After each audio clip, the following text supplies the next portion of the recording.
Queridos amigos do Facebook, vocês têm acompanhado as minhas postagens desde o início do processo eleitoral ou antes também.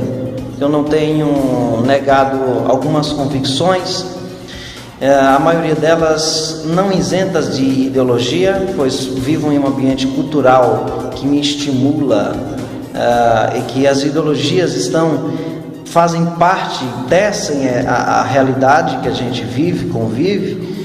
No entanto, a maioria dessas convicções, elas são eivadas da experiência, da minha jornada, tem a ver com a minha origem pobre, familiar, sobre a qual eu aprendi que maior do que um auxílio social vale a força, a disposição, o querer, a vontade. Meus pais me ensinaram isso e eu vi que é possível e viável, além da minha experiência com as questões humanitárias, especialmente no Alto Sertão, onde vemos milhões de pessoas que são obrigadas, literalmente, a pensarem muito pouco, porque precisam a todo custo salvarem as suas vidas. E por isso que metade da transposição do Rio São Francisco não se concluiu, obras estão abandonadas e as poucas iniciativas que tiveram não se tem um prazo certo para se concretizar. Enfim, tantas e tantas outras coisas que a gente sabe que conseguiram encabestrar milhões de pessoas no Brasil, e sobretudo através de uma política onde tudo parece ser legal, mesmo quando o desonesto está estabelecido. Há uma perversão geral dos sentidos. Aquilo que antes era meramente desonesto passa a ser tido como uma possibilidade.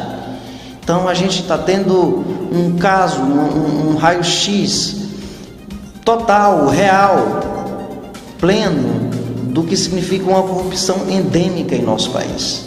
E o PT, do qual eu fiz parte na conivência quando acreditei que aquele que saíra do mesmo chão que o meu, da mesma poeira que a minha, por ser o meu conterrâneo, que eu chorei junto, ele simplesmente desenvolveu um tipo de heroísmo sem caráter e que incutiu na vida de milhões de brasileiros esse tipo de heroísmo sem caráter. E o que se tem aí agora diante de nós é um cenário que perpetua. Eu acredito que chegou o momento de a gente romper com esse ciclo, de a gente dar uma oportunidade para que as coisas mudem, uma alternância, não com expectativas messiânicas, não desmerecendo o mérito de ninguém, não tirando o mérito de ninguém, muito menos de Marina, que tentou do seu jeito, com o seu olhar, com a sua filosofia, encarar de uma nova forma a política, mas a gente sabe que do que é feito o chão da política, e o que vai fazer a diferença mesmo são as convicções, e mais do que tudo, a razão sobre a emoção. A gente está tendo essa oportunidade de dar um rumo menos piegas e panfletário para o Brasil. Eu acredito ser possível que agora, com Aécio no segundo turno, a gente o levando para a vitória e ser presidente do Brasil.